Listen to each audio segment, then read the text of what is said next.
saya mulai dari materi kepemimpinan. Kepemimpinan itu yaitu seni mempengaruhi orang lain untuk mendukung kita dengan tujuan yang sama. Nah, kita sebagai pemimpin ini mencari anggota yang sefrekuensi dengan kita. Setiap pemimpin itu mempunyai karakter-karakter yang unik, sehingga dia harus memanajemen dirinya dan memanajemen orang lain. Selanjutnya itu sifat yang harus ada dalam kepemimpinan. Yang pertama, sifat seorang pemimpin harus memiliki sifat visioner. Ya, artinya seorang pemimpin harus memiliki pandangan untuk kedepannya, dikarenakan pemimpin harus memiliki tujuan dan maksud yang jelas. Yang kedua, pemimpin harus bersifat komunikatif. Seorang pemimpin dituntun dapat menjalin hubungan komunikasi yang baik dengan orang lain, sehingga dengan itu mereka dapat mencapai tujuan yang mereka inginkan. Seterusnya, kompetensi kepemimpinan. Musim akan terus berganti, dan setiap perubahan tersebut, tantangan juga akan terus berubah, sehingga seorang pemimpin harus memiliki kecakapan dan wawasan yang luas.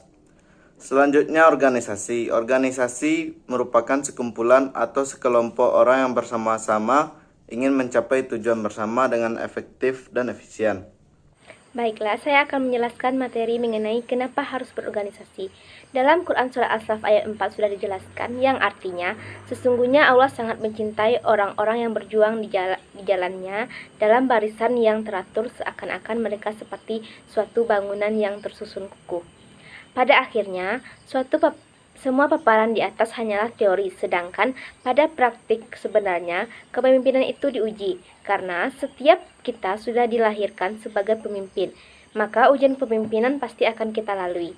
Tidak ada pemimpin yang lahir begitu saja, dia ditempa, dibentur, baru terbentuk.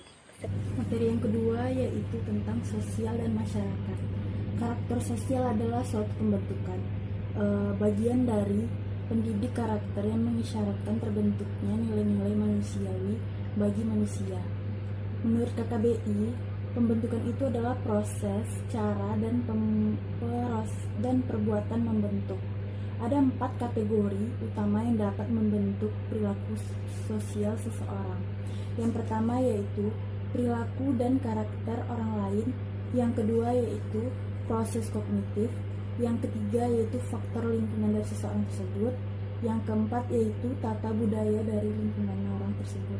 Hal yang harus kita lakukan untuk membangun karakteristik pemimpin, yang pertama kita harus masuk organisasi yang kita inginkan, lalu kita bangun relasi dan kita mengikuti ruang-ruang diskusi yang ada dalam organisasi tersebut, dan kita harus mampu mendukung diri kita agar dapat berkembang dalam organisasi yang kita ikuti.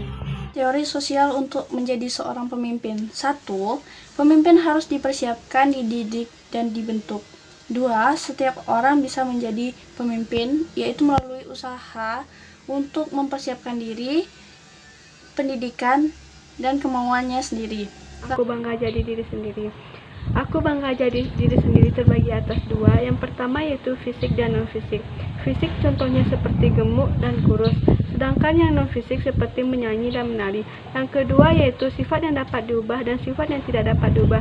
Sifat yang dapat diubah seperti egois, pendendam, sedangkan sifat yang tidak dapat diubah yaitu introvert.